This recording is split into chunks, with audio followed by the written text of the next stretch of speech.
This is the web transmission service of the Royal Canadian Military Institute.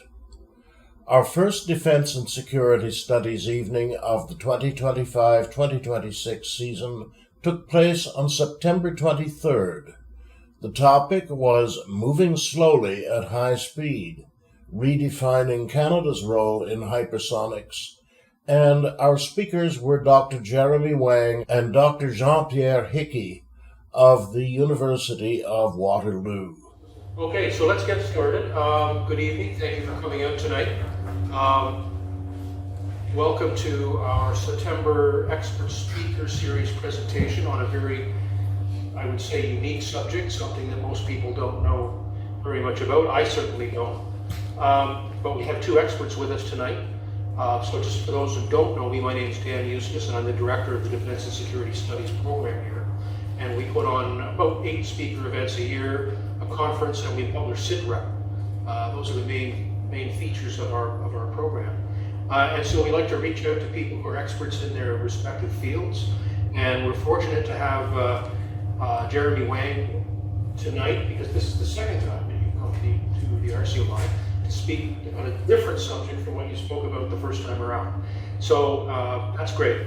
Let me just, I know you've seen the bulletin for this event, but let me just remind you who we're blessed to hear from tonight. So Jeremy is an adjunct assistant professor at the University of Waterloo and the chief operating officer of Rivet.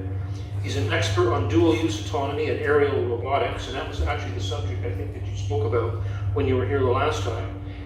He's served extensively in advisory roles to universities, colleges, associations, and government, including Transport Canada and the Canadian Forces Aerospace Warfare Centre. He holds a PhD from the University of Waterloo.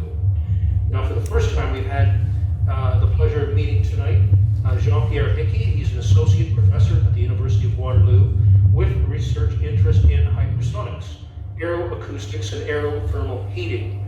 He's an active member of the NATO AVT 352 Working Group on Hypersonic Turbulence and is set to lead the NATO AVT ET 258 Exploratory Team on experiments and modeling of high Reynolds number external and internal hypersonic flows. I'm sure he will explain all of that in English at some point tonight. Now, prior to coming to the University of Waterloo in 2016, he has worked as a research scientist at the German Aerospace Center and a postdoctoral fellow at Stanford's Center for Turbulence Research, and he holds a PhD from the Royal Military College of Canada. So, as you can see, we've got two actual rocket scientists here tonight to explain to us lay people what the heck is going on in the world of hypersonics and why it matters to us. And I think you're going to be surprised to find out that it matters quite a bit. So welcome, folks. Thanks very much, Dan.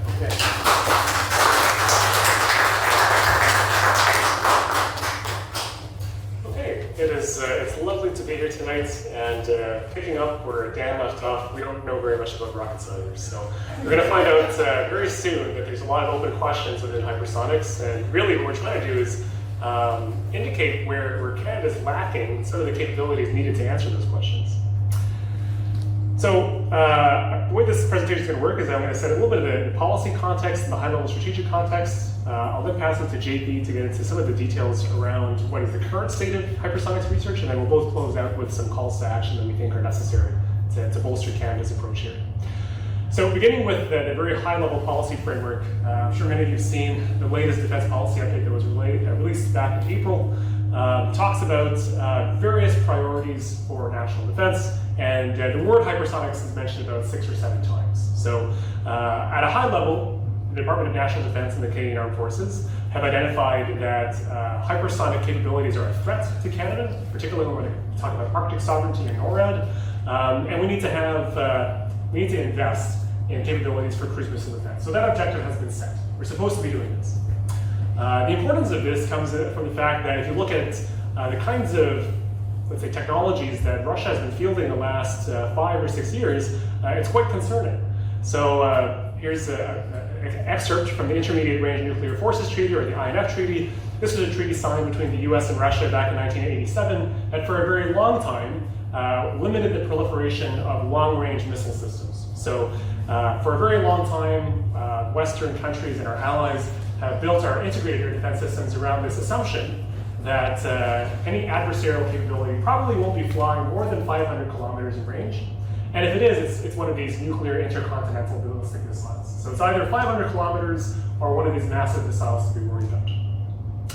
But then, in 2019, there was a number of intelligence reports that came out that indicated that Russia actually had developed missiles capable of exceeding that 500 kilometer range. And Mike Pompeo, the US Secretary of State at the time, announced that the US, determining that Russia was in violation of this treaty, was going to withdraw from this treaty as well. And in the last 5 years, we've seen this massive push for increasing the range and the speed for long-range precision strike capabilities. So Canada needs to protect itself. The world is forging ahead. What are we going to do about it? The reason that this matters is that these are not just technologies that exist in a lab. They have been operationally used, and they continue to be operationally used. So in the early days of Russia's full-scale invasion of Ukraine back in 2022, there were a number of things going on at once. Russia had launched a number of electronic warfare attacks on critical infrastructure in Ukraine. There was, of course, the land invasion component. But coinciding with all of that, Russia also deployed a number of long-range missiles targeting strategic targets deep within Ukrainian territory. These are two examples of those. So one of them is the Kinzhal missile, and the other is the Zircon missile. So the Kinzhal, I'll just point out here, is the missile that's being carried out of the belly of this Russian aircraft there. And the Zircon is shown as the glide missile in the bottom left. Slightly different designs, but both capable of reaching speeds of up to 9 to 10 times the speed of sound, so going extremely fast, and being primarily used, like I said, to strike strategic targets. So for example, Vinnytsia Airport, which is about 500 kilometers behind the border between Ukraine and Russia, has been struck numerous times every single year since 2022. It was home to one of the Ukrainian air transport brigades. It is a major airport facility. And like I said, it would not be reachable otherwise were it not for these hypersonic capabilities in use. The main difference between these two kinds of missiles being used, so one of them follows a ballistic trajectory. It gets launched from this aircraft, accelerates, and then kind of goes really high up into the sky, comes back down and plunges down, so that would be considered a ballistic trajectory. While the Zircon, the one at the bottom there, is a ship-based missile. It gets launched out of the hull of a ship, and then it cruises at a relatively low altitude before striking its target. Two very different approaches, and also have very different implications for what kind of technological development needs to be supported. But all this to say that this is not some notional concept, these are very real capabilities. So today we're going to talk about defining what modern hypersonics means, because really it's not just about speed, it goes beyond that, so we're going to explain why that is. We're going to cover some of the experimental facilities around the world for researching hypersonics today, the history of hypersonics research in the US, Australia as a really compelling case study. Canada is often likened to Australia, so looking at some of the great strides that the Aussies have made might give us some inspiration for Canada. And then we'll close with a few remarks on the state of Canadian activities in hypersonics and some calls to action. So let's start with defining hypersonics. And there's only going to be one equation, but we have to include an equation here as engineering profs. The definition for Mach number, which is the ratio of your speed you're traveling at to the speed of sound, can be expressed in the way that you see here. And generally speaking, when people talk about hypersonics on a day-to-day basis, they often think about it purely in terms of speed. So the everyday definition would be velocity more than Mach 5. Okay, so we're talking more than 5 times the speed of sound. But when we talk about modern hypersonics, it turns out that Mach number is actually a really poor number to look at. It is about way more than just speed. And here's why. So from an engineering perspective, when you're traveling at those speeds, you're going so fast that the molecules of air that are in front of you can't get out of the way fast enough. Not only can they not get out of the way fast enough, which results in shock waves, they're actually breaking apart in front of the aircraft as it's traveling and generating plasma. So you can imagine you're going so fast through the air that these air molecules are rubbing against the surface of the vehicle, generating all this heat. You're creating shock waves. You're generating plasma that has a net electrical charge flowing past the vehicle that blocks out radio communications for those vehicles. This is an extremely complex aerodynamic, aerothermal phenomenon. So it's about more than just speed. There's heating involved, there's electromagnetic phenomena involved, and it is insufficient to just think about it in terms of Mach number. Okay? And then from a military perspective, it's also more than just about speed. Because if you think about traditional intercontinental ballistic missiles, or you think about the space shuttle and re-entry vehicles, those vehicles re-enter Earth at way more than 5 times the speed of sound.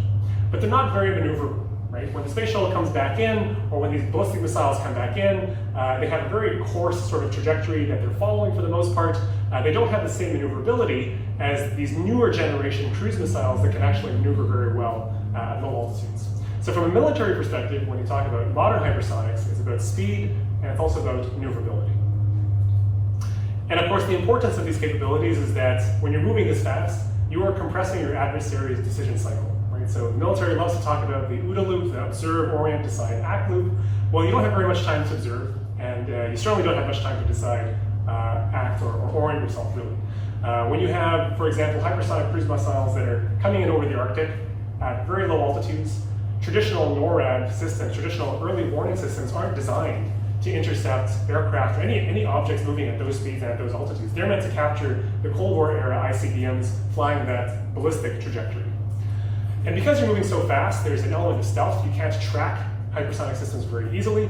They're highly maneuverable and therefore difficult to intercept.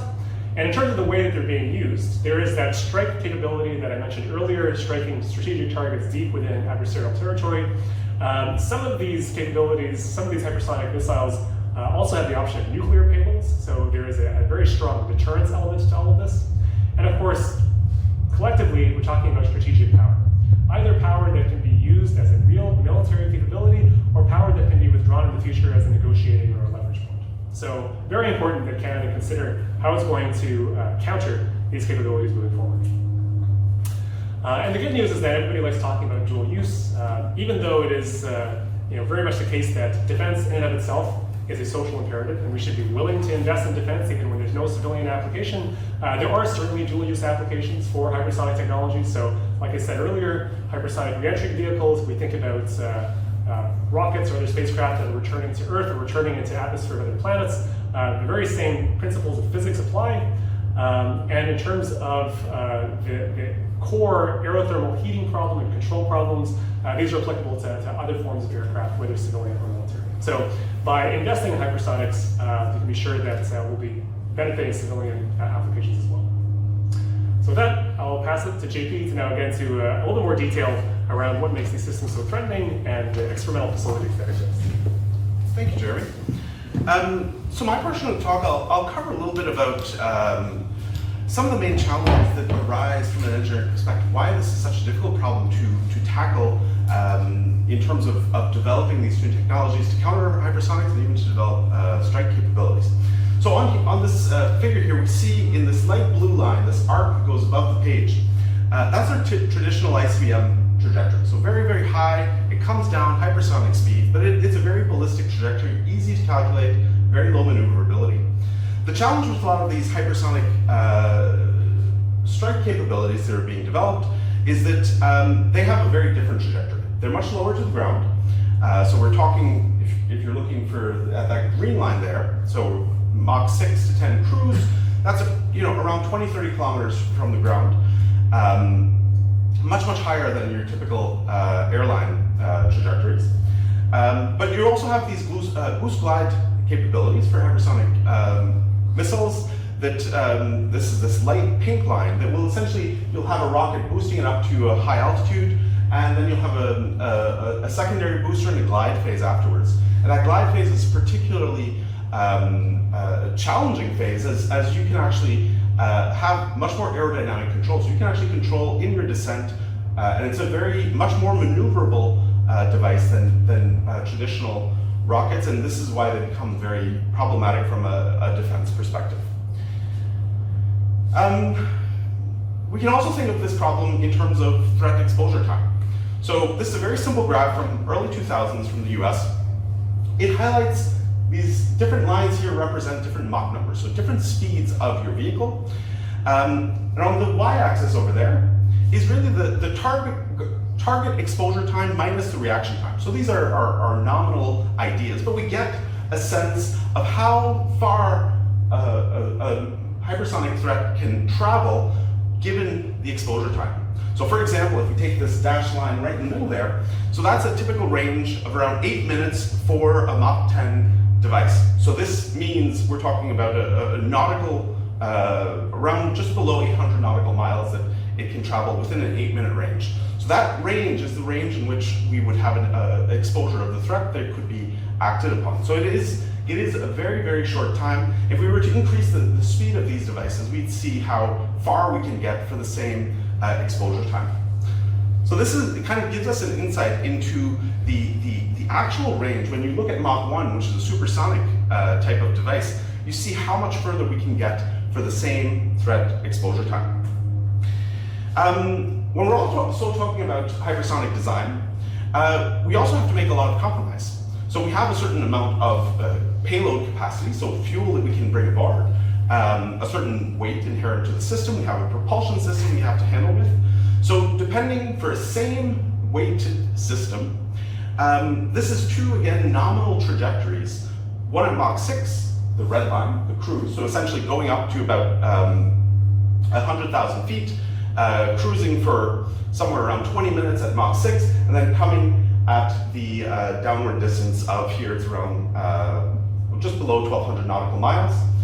Coming down, and the terminal velocity is around Mach 1.25 after 21 minutes of total flight. So if we were to increase that to Mach 8, essentially higher speed, we won't be able to get the same range for the given mass. So the typical profile of the mission would look something like in the blue line here, where you'd have a number of boost phases, and you'd have a much smaller cruise phase, around 2 minutes at much higher speeds, and then you'd come down around 800 nautical miles. So whenever we're thinking about hypersonic devices, you're always making a compromise between the speed, range, and even maneuverability that's available to you in your descent. So all of this is really setting the stage to understand what are the critical challenges. Obviously, there's the propulsion system. How do we propulse this device to hypersonic speeds? That propulsion system will dictate really range, maneuverability, speed, and control of the propulsion system.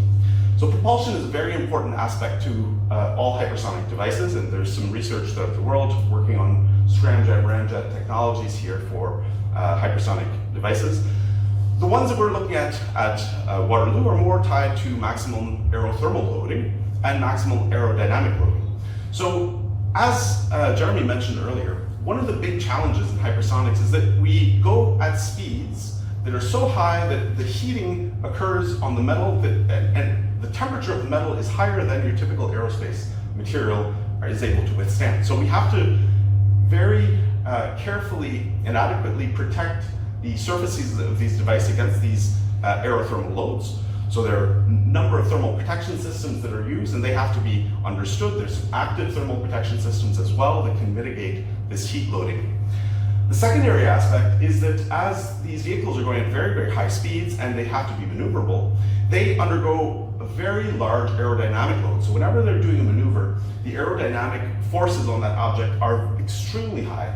So the ability to predict what those forces are, it's really the structure of the material that is the limiting factor for your maneuverability in these devices. So what we're trying to understand is really how these two aspects come together in hypersonics as a whole. And these, as we said, my background comes from more the re-entry, space re-entry, and less the military, but there are dual use applications, so there's a lot of crossover here. This is a very interesting graph from AFRL, and it may be a little bit small, but I think I'm going to try to convey this in a very general sense. So on the x-axis at the bottom, we have the Mach number, going from Mach 0 or 0.1 at the very left-hand side, all the way to around Mach 100, 200 over here on the right-hand side. On the y-axis, we have the distance, the geometric altitude from the Earth's surface. And what these lines represent are different trajectories of different types of spacefaring vehicles. We have re-entry capsules, we have hypersonic cruise missiles, we have hypersonic glide vehicles, we have re-entry even into other planetary systems. But what's important here is that when we get closer to the Earth, we have an atmospheric layer, so that's really where it becomes particularly problematic. So going through this air, breaking these molecules up and heating the surface. And what becomes extremely difficult is when we get close to the ground and we are at very high speeds. So this red zone here on the bottom right of our figure is really the heat barrier, so the maximum heat that you undergo. So whenever you're coming down on this graph and you get close to this heat barrier, that's really where the aerothermal heating effects in hypersonics become critical. So what I've done here is I've just overlaid some of the trajectories that I'd like to discuss here. So in light blue, we have the re-entry capsule. So that is your typical re-entry capsule from a space mission that's orbital and is coming back into the Earth. On the bottom right, I have our heating area. When we have the ICBM is a ballistic trajectory, so it follows this line as shown over here, so it maintains a very, very high speed throughout its descent. And that's really the aerothermal heating aspects are very, very critical for the ICBM. The difference with the hypersonic cruise and hypersonic glide vehicles is that there's much less control needed for the ICBM. You don't have the same maneuverability, and the heating can be essentially, by increasing your thermal protection system, you can mitigate the heating effects quite effectively, as is done for the re-entry capsule. When we're talking about the hypersonic glide vehicle in red here, this is your typical boost glide type of trajectory. We didn't have the boost phase here, but we have the glide phase. So here we have a highly maneuverable hypersonic vehicle that's re-entering the atmosphere, and it's also getting into this very hot region, similar to the hypersonic cruise missile. So these again are nominal trajectories, but I think we get the general sense that whenever we're re-entering, getting close to the Earth where the density of the air is much higher, we get this very strong aerothermal heating aspect, and that is one of the critical aspects when we're developing hypersonic technology that has to be understood and mitigated. There are plenty of other ones, but this is one of the most critical for design and limits also trajectory, range, and speed of your hypersonic vehicles. My goal here now is to turn and look at what are the experimental facilities that are needed to recreate these extreme conditions. So obviously, when these hypersonic cruise missiles are tried in real life, contested environments, they had been tested prior to that in controlled environments, in shock tunnels or in facilities that can assess their ability to withstand those hypersonic conditions. So a lot of the experimental work in hypersonics is really trying to develop experimental setups that are able to recreate those extreme conditions so that they can tune the thermal protection system, they can tune the aerodynamic control systems, and so forth. So I want to give you a very brief overview. So when you're developing these facilities, you really have to aim, one, to get the Mach number correct. So the actual velocity of the flow over the vehicle has to be matched. But the second effect that's equally important, as I said, aerothermal heating is one of the critically difficult challenges in hypersonics. You have to be able to recreate the heat induced on the system through the breaking of the molecules as they pass on the vehicle. There are a couple of technologies I will go through fairly rapidly. I want to maybe make the one comment that we often see, and we have encountered a number of blowdown facilities. Blowdown facilities essentially have a high pressure tank and a low pressure tank, and you essentially let that pressure equilibrate in our system. We're able to reach fairly high Mach numbers, but the problem is we do that at the expense of very low temperature, so very low speed of sound. So your Mach number is high, but the heating or the energy contained in the fluid on the body is not high. So we can get the Mach number effects, but we can't get the aerothermal heating. So blowdown tunnels, as I said, just very briefly, we have high pressure system, we have a plenum, a nozzle, our test section, a diffuser, and then a vacuum. So essentially with this system, we can generate Mach 6, Mach 8, but it's at very low pressure, very low temperature. So we're not recreating those aerothermal heating effects. If we want to recreate those aerothermal heating effects, we have essentially three options. We have shock tunnels, which I'm showing here, expansion tubes, and arc tunnels. These are massive facilities. So this is an example here in Germany. It's around 70 meters long, 280-ton device to do hypersonic testing on a test section that's probably 40 centimeters cross section. So it's very, very large facilities, very large energy use, but it actually recreates the actual conditions that we see in flight. So in those scenarios, this is what it typically looks like. So we have a very, very high pressure reservoir. That pressure reservoir is then used to push a piston that we have over here. In front of the piston, we have a driver gas. At the end of the driver gas, we have diaphragms. So they're about 1-inch thick steel plates that have small grooves in them, and they rupture at known pressures. So once they reach this pressure, these diaphragms rupture, allowing the gas to move forward. This test gas moves forward onto the object, and we get a dump tank. So we can typically test anywhere from 5 to 250 milliseconds, but those 250 milliseconds are actual representative of the flight conditions, at specific flight conditions of the vehicle. So these are extremely expensive, large-scale facilities, but are necessary if we're developing hypersonic capabilities to assess the aerothermal heating, but also the aerodynamic loading on the vehicle. I won't go through expansion tubes and arc tunnels too much. They have a similar concept in which we essentially are heating the gas to a very high degree. So maybe for just an arc jet facility, for example, this is similar to a blowdown facility, except in addition to our typical blowdown, we will have an arc that's being generated, an arc heater that is going to be used with a power supply.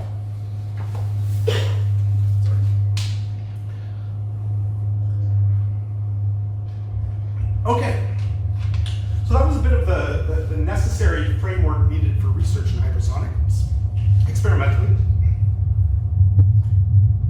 I'd like to turn my attention now to a little bit of the history of hypersonic research in the US. I think the US has developed the most capable hypersonic capabilities, and it's a good example to look at to understand where we have come from in this field. So if we look back all the way to the 1940s, von Karman was the first one to really start thinking and advancing scientific progress, mostly theoretical studies on hypersonic flight. So there were some developments that were done early 40s in Germany and also in the US afterwards, with von Karman coming here after the war. The first real hypersonic program that we can name as going above Mach 5 is really occurring in the 1950s. There was a national hypersonics program in the US, starting to get a lot of interest. That led to the X-15 program, where they developed a hypersonic vehicle, and during that time in the 1960s, there were creation of a lot of large-scale shock tunnels by NASA, by large defense organizations in the US. So there was lots of interest that were growing in that early stage of 1950s and 60s. At the bottom here, I have a graph, just a nominal graph, showing the interest on the topic of hypersonics over the past 50, 60 years. In the 70s, the focus really shifted towards the space program, and late 60s, 70s, really the focus was on thermal protection systems for space vehicles. Hypersonics wasn't front and center anymore. And then Reagan, in the 80s, really started with his Orient Express project, put together the NASP, which is an organization that really pushed the development of the X-30, and was with scramjet technology. So there was lots of interest starting to grow. That program eventually failed, and never actually flew. But there was a lot of interest during that time in the 80s in the US. In the 90s, we had some Australian facilities growing up, high shock program, which I'll discuss a little bit later. And then comes the early 2000s. So NASA had the X-43 scramjet flight in early 2000s. It was an expensive program, so just under $200 million, but they had a first successful scramjet flight. So that started to develop interest. And then early 2000s, we had the X-51 Wave Rider. So this was a very successful flight in 2013, where we demonstrated thrust on an actual flight of a vehicle. But at the same time as this X-51, the US, China, Russia were starting to test hypersonic glide vehicles as well. So there was a lot of activity starting to grow. China was, during this time, developing a lot of test capabilities in China, developing one large-scale hypersonic testing facility per year over this period from 2007 to today. So we're talking about 20-odd large-scale facilities that were developed in China that are known to us. And now in the 2020s, we're really starting to see the operationalization of hypersonic weapons. And this is where the interest and the need to really understand hypersonics has really started to take off and is becoming important in the US, but also elsewhere in the world. Just to give you an idea of what it looks like, this is the X-15, so 50s, 60s timeframe. Went to Mach 6.7 and actually flew at that speed. So first crewed vehicle to reach, propelled vehicle to reach hypersonic speeds. The NASP, the X-30 demonstrator, this was in a hypersonic wind tunnel. It never actually flew. The program was not successful, and they canned this X-30, the Rockwell X-30. But we still have some figures to show its design. Now we're moving on to the 2000s. So this is the X-43A. They had a number of unsuccessful flights in the early 2000s. 2004, they had 2 powered flights, Mach 10 for 10 seconds. So 10 seconds of propulsion plus a 10-minute glide. So it went to a Mach 10 speed. So it was the first very successful scramjet flight. And then more recently, in 2013, we had the Wave Rider, and this was a novel design, actually riding the shockwave on which it was created to generate some lift. Had very good maneuverability, or in theory has good maneuverability, and went to Mach 5 for 210 seconds of powered flight. So this was a very successful flight that was done in 2013. So all of this research has spawned a lot, or all of this activity in hypersonics in the US has spawned a lot of research activities at the universities. So over the past 5 years, they have set up a University Consortium for Applied Hypersonics, bringing together 120 US institutions focused uniquely in hypersonics. So not only aerothermodynamics, but also material science, communication, whole bunch of hypersonic-focused research. It also has 11 foreign affiliate members from Australia and the UK. And this is supported by Joint Hypersonic Transition Office and other defense organizations in the US. So it's a very well-organized, well-funded hypersonic research program to develop both the capabilities and the highly qualified personnel, but also developing new technologies that get spun out into military use. Just to give you an idea of what we have in the US in terms of facilities, these are all large-scale test facilities. So we have Tennessee Hypersonics, we have Arizona State, we have Ohio State. Purdue has a very big tunnel.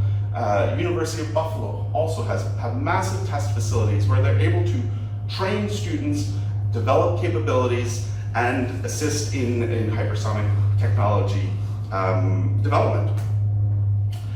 So the US is obviously a clear example of a very successful and large-scale hypersonic program. They have lots of money, they've invested in hypersonic research. But I really want to focus on an example that's maybe closer to home for Canada. And the Australian example is very, very indicative of how this hypersonic research progressed in a country very similar to Canada and where it is today relative to where we are here in Canada. So if we draw out this historical line, from the very start, more or less, US and Russia were part of the game in hypersonics. So they've always had some activity in some capacity in hypersonics, be it in space or for defense purposes. Europe and UK, throughout Europe and the UK, it's really in the 80s that hypersonic research started to take hold, building a number of facilities in Europe and the UK.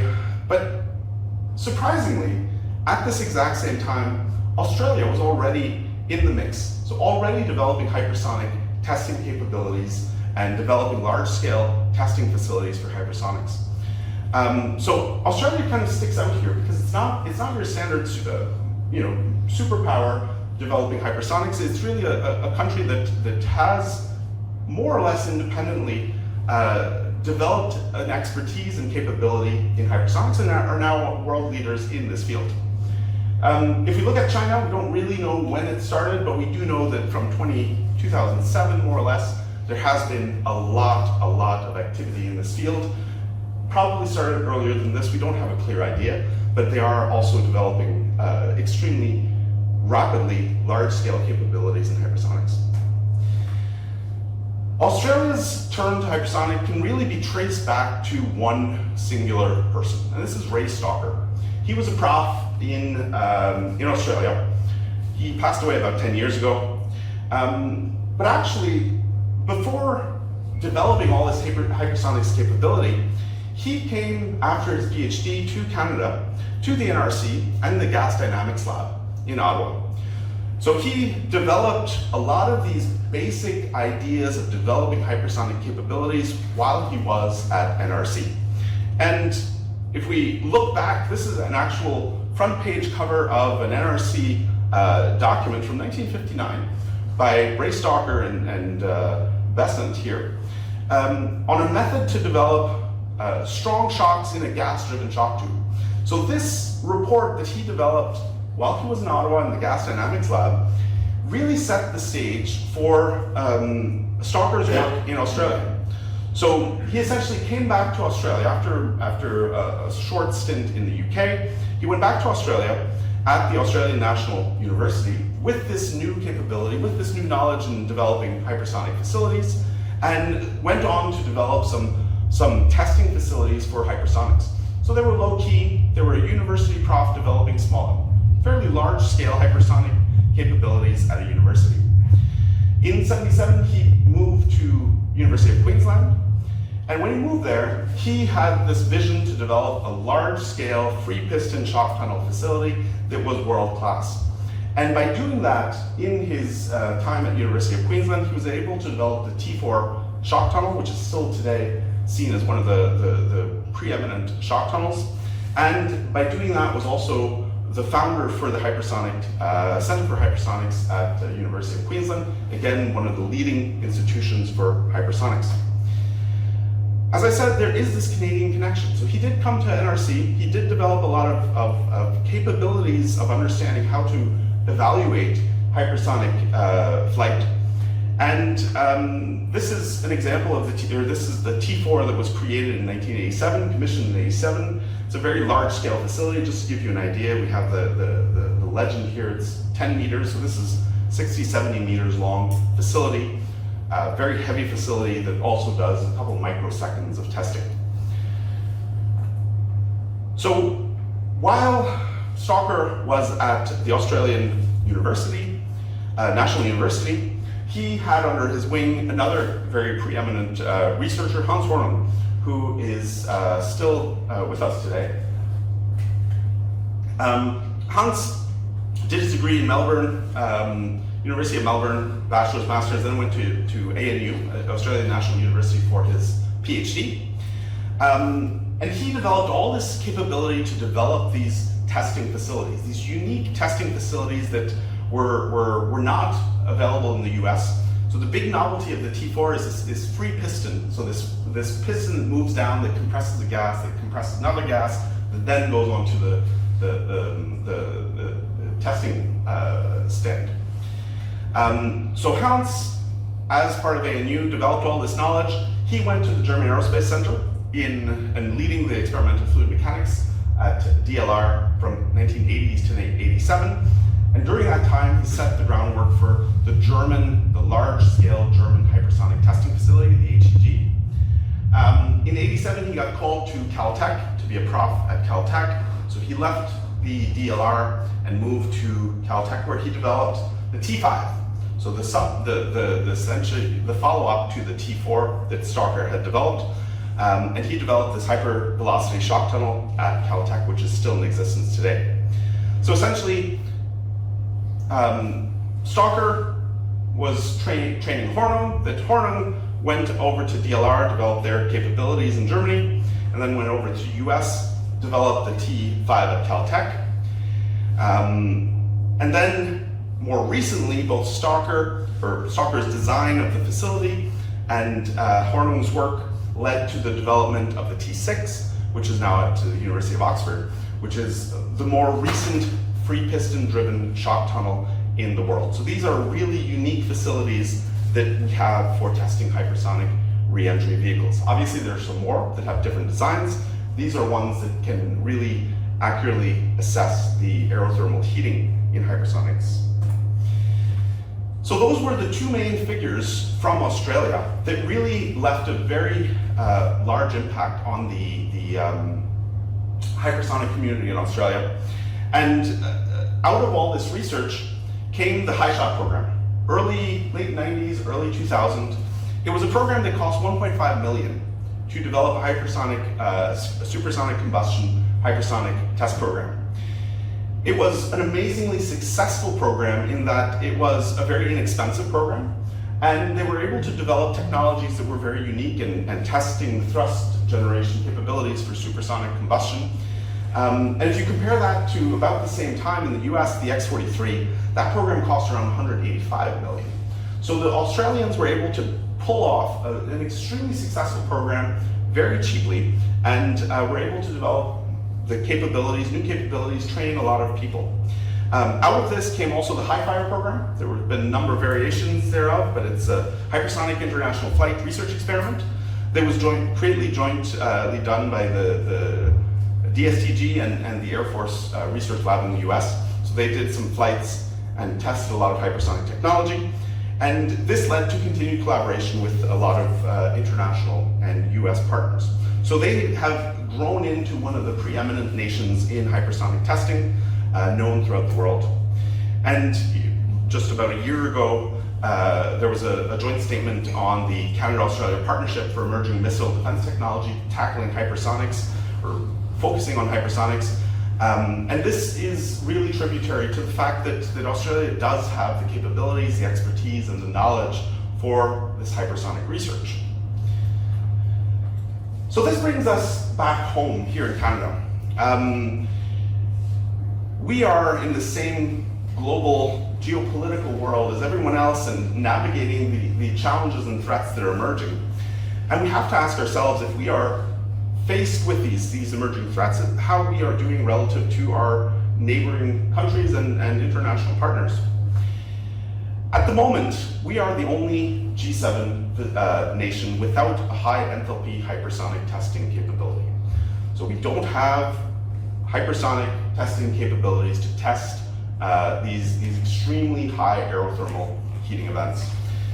I did a couple checks in the NSERC, which is our national funding programs for universities, just to get a sense of where we are relative to students wanting to research in hypersonics and even national grants in hypersonics.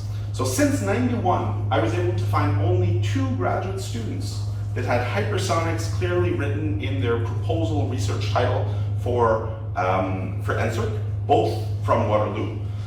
And since 2009, there's only been 3 grants collaborative grants with industries in hypersonics that I was able to find, and one of those is mine. 2 of them are other university partners. So if we take this as a whole, we have very, very, very limited personnel that are trained in Canada, and we have very little expertise in this field of hypersonics. And one of the big issues here is that we lack experimental testing facilities for this. And I also want to briefly mention DRDC, University of Calgary, and North Vector Dynamics have set up a contract recently of 4.2 million to start looking at hypersonic propulsion systems. So it's starting, but we're still nowhere near to where Australia was even in the 70s. So I'll leave the last word to Jeremy. Okay. So if I can summarize, when we talk about hypersonics, we're really talking about high speed and high heating. And in order to develop vehicles or develop systems to counter these vehicles moving at these speeds, we need these ground testing facilities that JP mentioned, because nobody's just going to build a hypersonic aircraft and start flying it. You have to test it in these high-speed, high-temperature tunnels. And unfortunately, we are the only G7 country that does not have these tunnels. And on top of that, if you look at, again, the track record of research, we just aren't there. So although we have these aspirational goals to be able to develop either hypersonic capabilities themselves or counter-hypersonic capabilities, the unfortunate reality is that we are pretty far behind. So if we, between the two of us, think about calls to action, things that Canada at large, not necessarily the government, but Canada at large needs to be thinking about, the very first would certainly be creating a hypersonics test facility. You can't incentivize graduate students or companies to spend time thinking about a technology that can't actually be tested. So the test facility has to be there. And as we've seen, these are not inexpensive facilities, right? I think JP and I were talking, and most of these sort of high-speed shock tunnels and others will cost tens of millions of dollars. These are not facilities that are easily paid for through your usual university grants. That really has to be a government or government industry partnership to be funded. But once that is there, that would set the groundwork for everything else to come into place. So those high-level policy goals I mentioned at the beginning with the Defense Policy Update, those can then be turned into funded programs. So ones run by Defense Research and Development Canada or acquisition programs, knowing that we have a test facility to test something real. There's also opportunities to sort of incentivize graduate students further. Right now, a lot of the research that takes place in the university still has a very heavy focus on civilian applications. Some faculty express some unease about wanting to work in dual use or defense technologies. There has to be greater acceptance and greater awareness of the importance of this work, and then funding to go with. And funding would certainly go a long way to incentivizing professors to do work in this area. Something very unfortunate that happened within the last year, which was acknowledged publicly in a podcast with the recent commander of the Royal Canadian Air Force. The RCMI Aerospace Warfare Center, which looks at all the future capabilities that Canada should be looking at, was essentially dismantled because of the severe personnel shortages. And those personnel were reallocated to existing acquisition programs, essentially immediate short-term priorities that had a higher prioritization at the expense of long-term sort of concept development and experimentation. The military needs to reconstitute that if we're going to continue staying at least aware of these technologies and hopefully ahead of the game in the future.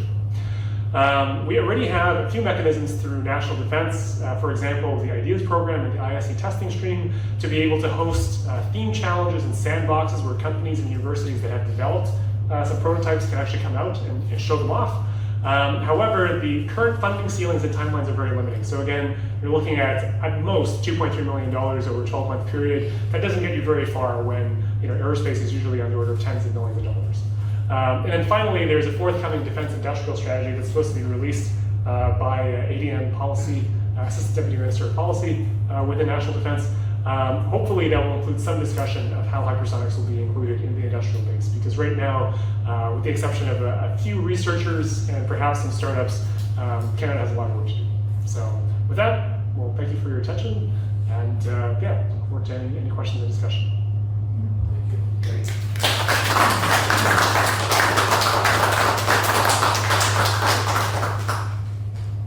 Questions? Please. Yeah, I'm not military. Started that. I'm hearing about the hypersonic rockets, which you mentioned NORAD flights at the very beginning. What about the incoming rockets? Any research on that? Any detection? Sorry, so the question was about... Yeah, are we able to detect incoming? Does NORAD have Yeah, so the current state of NORAD technology is still kind of benchmarked off of 1980s retrofits of an earlier Cold War era detection system. So it is going through a modernization process right now. I can't remember the exact number, but it's a few billions of dollars the government of Canada is putting in. But it's not clear yet whether or not the latest version of NORAD, let's say, will be able to detect the latest generation of incoming hypersonic missiles with various trajectories, various speeds, different from what we were designing for in the Cold War. That is an ongoing discussion. I don't think there is any public discourse as to exactly what we can or cannot defeat. That's probably far too sensitive to discuss in the open. But there is supposedly a modernization effort going on. Fraser, go ahead. So, two models that you identified that the Russians have attacked into Ukraine with, have they been intercepted? Are they vulnerable in the same way? I don't know. What's the balance there? Yeah, so also good questions. Also very sensitive area to talk about. If you look at any unclassified material in the public domain right now, so just to give some sense of timeline, the very first strikes where those systems were used was about 2022. The first known instance of one of those hypersonic missiles being successfully intercepted was 2023, and that was by a Patriot missile system that was supplied by the United States.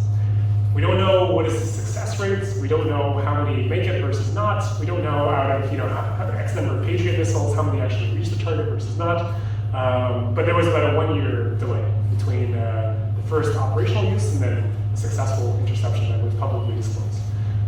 What is for sure known is that these are definitely very hard to detect. Like traditional radar systems, it's just the speeds and the altitudes that they're moving at are not conducive to traditional interception. Question here, yeah, go ahead. Can you explain or elucidate what the capacity of Canadian industry is to produce the materials to build your models that you would test for? You're talking about a test facility, but someone has to build a model that has a chance of working. And do we have that technology? Do we have the composites? However you produce the leading edge that takes the shock and the heat. I would tend to say that in material sciences, we have very strong capabilities in Canada. Not necessarily hypersonics, but in material sciences in general, I think we are well advanced in that field.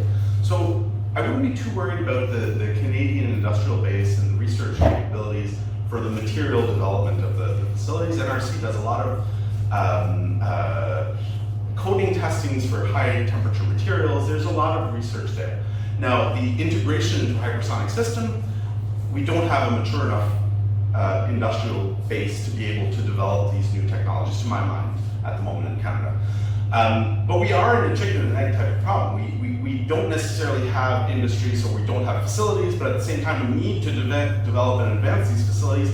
So there has to, I think with the capabilities to test this will come growing interest to enter this area. There are a number of industries in Canada that are developing supersonic strike capabilities or even defense capabilities or target capabilities. So we have some industrial base that most likely would have interest to move into the hypersonic realm, but it is a very capital intensive area. We would need to be able to support it in some way, shape or form to be able to have them test in these type of facilities. Tied to all of this is the question of who do we have that's capable of running and testing and assessing these facilities, and we don't have a clear pathway to develop this technology. If you look at Australia, it took 15 years for Ray Stalker to really go from pen and paper ideas to a facility that is world leading. We don't have 15 years to hopefully develop hypersonic capability. I think the timeline for us to even be competent in this area is much, much shorter than 15 years. So we have to somehow speed up our development and our capabilities in this area. Do you have something to add to that, Joe? No, that's a question here. What fuel propels this? So there are a number of, it depends on the type of system that you're developing. So for a lot of scramjets, you're using hydrogen. It's a very high density hydrogen, liquid hydrogen injector. For some of the use cases, I presume there's a lot of RP fuels that are used as well, or rocket propulsion type of fuels that are used in some of these as well. But it again depends on your propulsion system that you're using. So if you're using air-breathing engines, it'll be something that burns very, very rapidly, such as liquid hydrogen. Yeah, they're all readily available fuels that most countries are looking at. The philosophy is to try and de-risk the development program so that really The only technical risk that countries are accepting is this aerothermal problem of how do you actually safely accelerate and control the vehicle at those speeds and those temperatures. So as much as possible, it's off-the-shelf fuels, off-the-shelf electronics, and it's really a big emphasis on the whole speed problem. So what became of the facility in Ottawa at NRC that got Ray Stoddard going? The gas dynamic lab in NRC, I couldn't tell you the history of what happened to that facility. I'm unaware that it still exists. No longer, They still have supersonic testing capabilities and the trisonic wind tunnel. But the gas dynamics lab that was there in the 50s, I am unaware of its existence, or they have very strong combustion people, they have aerodynamics people, but in gas dynamics, shock waves, I'm unfamiliar with what they're doing at the moment. Mike? Sorry, just, I'm not sure whether I'm being devil's advocate, but what's the potential or possibility of running a program here, Canada, but using facilities elsewhere? So I worked for a company that needed wind tunnels, much lower technology. We didn't have one, even the NRC one, which they use occasionally. So they would line up all of their tests and go down to a wind tunnel in the US and test for a week or two and then bring the results back and go forward from there. Not ideal, but could that be developed in Canada to use other facilities? I presume so. I think a lot of the technology here, as soon as you touch hypersonics, it goes into export control. There's a lot of logistical issues to use facilities abroad. A lot of these facilities are already fully booked. And I think that there are a few facilities that are open for civilian use. The military ones are obviously off limits. I guess it could work, given the current challenges. It may be difficult to find partners to do this with. I know, we have a collaboration with Australia at the moment, so there is likely some ability to start down that route. And maybe that's something that we should envision. But I think the problem comes down to as well, how do we train people that are capable to understand and know exactly how to handle this without having them, come back from abroad from a training in Australia, Germany, or the US. And that we'll get a handful. But really, if we're talking about the level of threats that we're envisioning in hypersonics, we need a lot of capability in this field. So there needs to be a pathway to train people to get this knowledge and to essentially go out in industry and hopefully contribute that knowledge to advancing this field. It's my understanding in aerodynamics, building airplanes, supersonic airplanes, that a lot of the preliminary studies are done using a computer model. Can a super duper, computer model all the things that he gains, the aerodynamics, structures, governance, what else involved in this project, versus the one particular model of test lab that you're proposing here? Would that be an alternate possibility? Yeah, my research is entirely numerical. So I don't have capabilities to do any testing here, so I develop numerical models for exactly this purpose. These models, let's say for simple cruise type flight of devices, work fabulously well. That there's no issues for standard operating conditions to be able to predict aerothermal loads.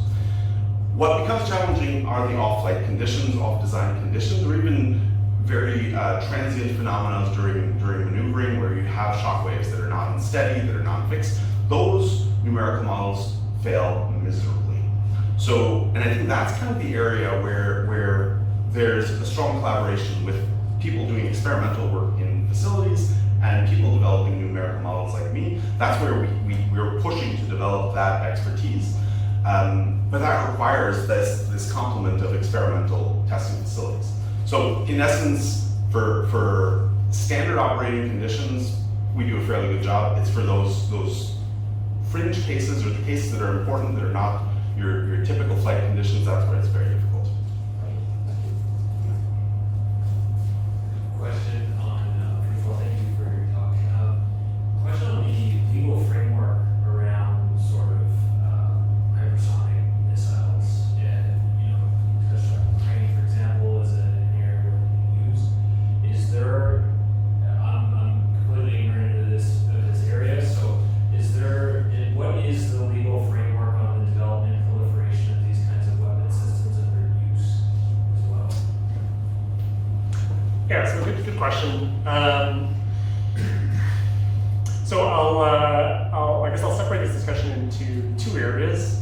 One would be very easy to address, and the other not so much. So, legal framework for developing hypersonic technologies. You can think of it from an ethical perspective, and then there's sort of all of the official legislation that's in place and treaties.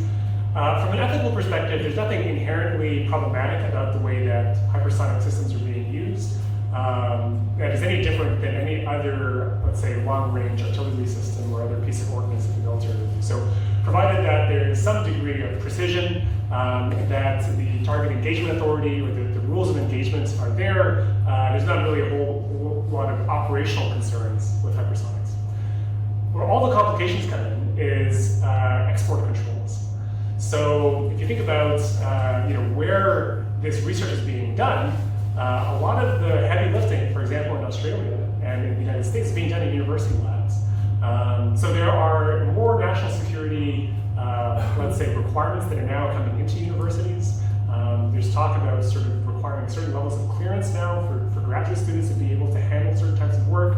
NSERC, which is again that funding agency, has published a list of sensitive research areas that are increasingly being limited to Canadian citizens or permanent residents.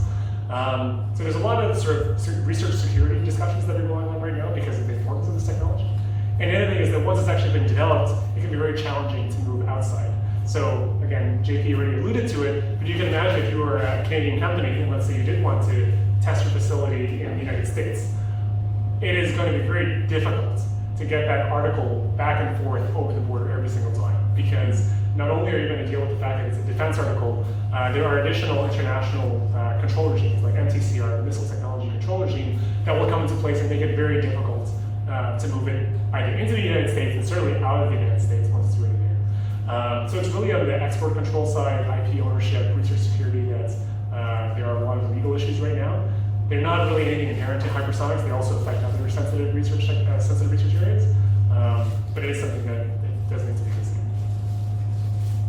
Just a follow on. I think you alluded to this earlier in your talk about sort of the general reluctance, perhaps, Yes. in universities to whether it be dual use or full military sort of application research.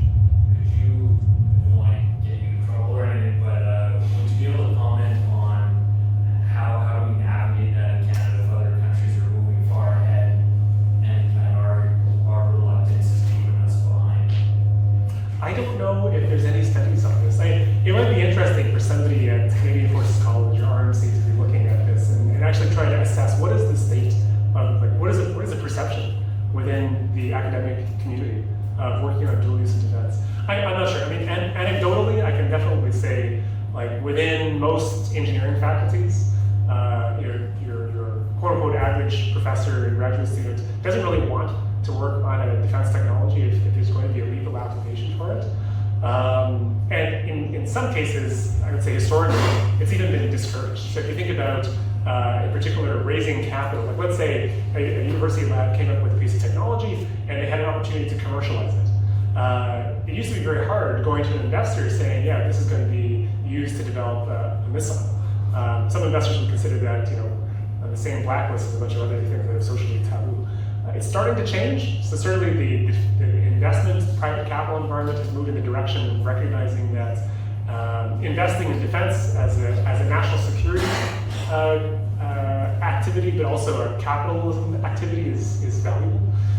Within the universities, I think it highly varies. Like I've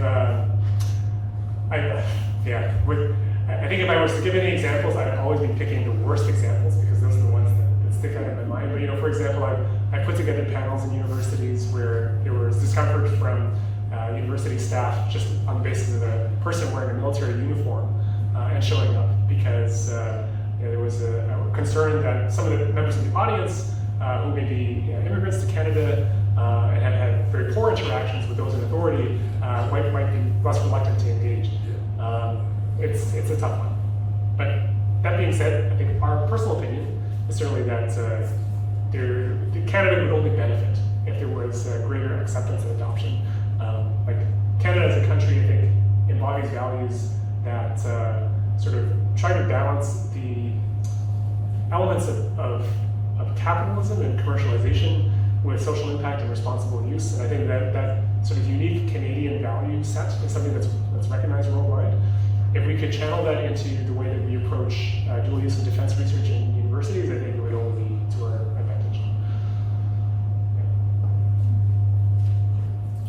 On the subject of commercialization again,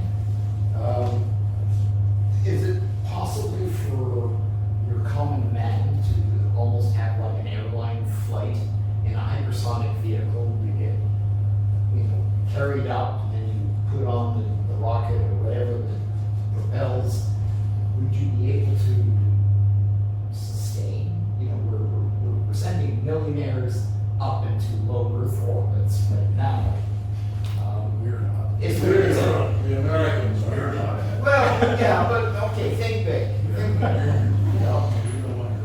There are no human transport applications that I'm aware of for hypersonics at the moment.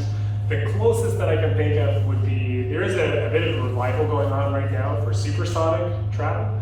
So in the United States, there is a company called Boom Supersonic, very ironically called Boom because they're actually trying to mitigate boom. But they're trying to sort of recreate the Concorde era, but be it a little bit more environmentally friendly. So they have planned flights over the ocean where if there is a sonic boom, it's not going to disrupt people on the ground. And they have some unique aerodynamic designs where the shock wave that comes off of the leading edge of the aircraft will actually dissipate and reflect off the ground as opposed to sort of be heard by people there. So it's still in development, it's early days. But certainly the faster you go, you're taking a whole lot of performance penalties. Like it takes so much energy and drag, and you have to overcome so many physical challenges to produce a hypersonic system that it is a very niche capability. I can't imagine it being. I already have difficulty imagining supersonic being profitable. I cannot imagine hypersonics being commercially viable in that sense. Often, when people are trying to champion hypersonic development, they'll talk about from Sydney to New York in 2 hours, in an hour and a half. That's really pie in the sky thinking. I think for the most part, it's limited. Just a quick one related to that. Two more questions and then Mike? What sort of G-forces are on these things? So Count that high? So one of the big challenges for aerodynamic control is really the physical structure being able to sustain the massive forces during a maneuver. They must be extremely large. I don't have a clear number here, but they must be extremely large because your material has only limited yield capability, and you have to be able to sustain those maneuvering. Well, apart from maneuvering, I'm just thinking of The initial launch as well, yeah. acceleration. Yeah, that's also going to be massive. Yeah, I can't remember. There used to be some figures too for the temperatures involved, just to kind of give you a sense. But I mean, right, you're moving so fast through the air at temperatures that the molecules of air are dissociating, right? Like you have a shock wave because it can't get out of the way. And not only is it a shock wave, the molecules are dissociating, you have this plasma, this glow that is, wafting off of the side of this aircraft. It is, it is very extreme. And often the higher the Mach number, the higher in altitude you are. And you're always facing this. If you want to develop air breathing capabilities, you can't go too high because then you're not able to intake enough air to sustain the combustion. So there's kind of this sweet spot where they're looking at very high, able to sustain combustion But yeah, a lot of them will have boost glides. They'll have a normal rocket booster, and then they'll have hypersonic propulsion capabilities as they're coming down. So we don't necessarily, they wouldn't necessarily start from static launch facilities, although probably could. There are certainly some that do. Actually, I was going to say the only thing that hypersonic simplifies actually is that because these vehicles are moving so fast, there's talk about you don't even need a warhead on these vehicles because the kinetic energy of the vehicle is so significant that in and of itself is sufficient to deliver the effects that the military is seeking. So 24-pounder cast shot would do fine. Yeah, you're all good. Now, do you have a question? So my question would be that you guys have a huge PR issue.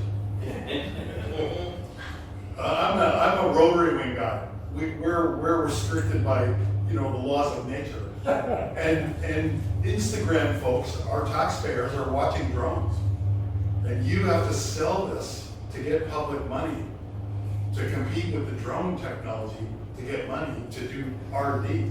That's huge because there's some stuff here, folks that read the Sun are never gonna. Yeah.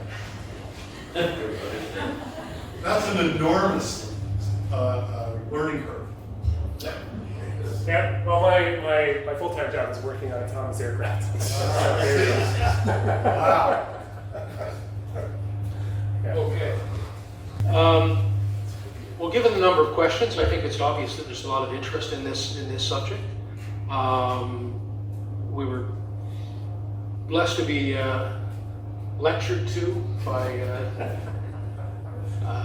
obviously probably the only leading experts in this field in Canada. I can think about the question of, who would we want to put on one of these hypersonic missiles, and where would we send them? I can give you an answer, but I won't do it. But I think you can imagine there's some possibilities out there. I can tell you, I can underscore the point about the Aerospace Warfare Center. Annually I go there. You've got to have an infantry person to help the Air Force do what they need to get done, as General Holm will attest. And I go there every year to help on an exercise where they're educating and training colonels who could be Air Task Force commanders. And it's a wonderful facility, but when you go in there, and that's where we run these exercises, the building is essentially all but empty. There are nothing but cubicle farms with no people in them up on the second level. So it's kind of a sad thing. We've invested a lot of money in that facility and the capabilities, but there's really no significant research being done in that building, so I can attest to that. I was also part of the Space Operational Planning Team back in 2018 when the RCIF commander needed to know how to integrate Director General Space into the Air Force because he decided he wanted it. He thought that space is up there, the Air Force is up there, so we should be running the Director General Space. And it was an eye-opening experience because we found out that they basically procure satellites the same way they do rubber boots. There's not much difference, and it takes just about as long, if not longer. And so part of what we were doing is trying to engage with all the different agencies that have something to do with space to try to determine what kinds of relationships they already had with the RCAF and what would need to be improved. And one of those was, of course, the Canada Space Agency. So this whole business of dual-use technology was raised quite a bit because it isn't really the satellite that's the issue, it's what's on it. They refer to the satellite as the bus, but what's the applications that are on it? And so in order to make it commercially viable and financially viable, it makes sense you're going to use some military applications and some civilian applications. But boy, you're walking into a very interesting, I won't say hostile, but very wary civilian environment when you start talking about that stuff. So the challenges are there, you're right. So tonight I want to thanks very much for coming out and taking the time. I don't think we have a piece of paper for you to sign, but I think we're videotaping all of this and it will be posted to our YouTube station. And we often have many people watching those videos. And so it's something we do as part of our outreach to the Canadian community, to our membership, but also to Canadians in general, to help educate them about very important defense and security matters. So on behalf of the RCMI and our membership and the people here tonight, I'd like to thank you very much. This has been another in our series of webcasts produced by the Royal Canadian Military Institute in Toronto as a public educational service. You can find news of upcoming events and links to our webcast archives at www.rcmi.org. On behalf of the RCMI, this is Eric Morse saying goodbye for now, and thank you for joining us.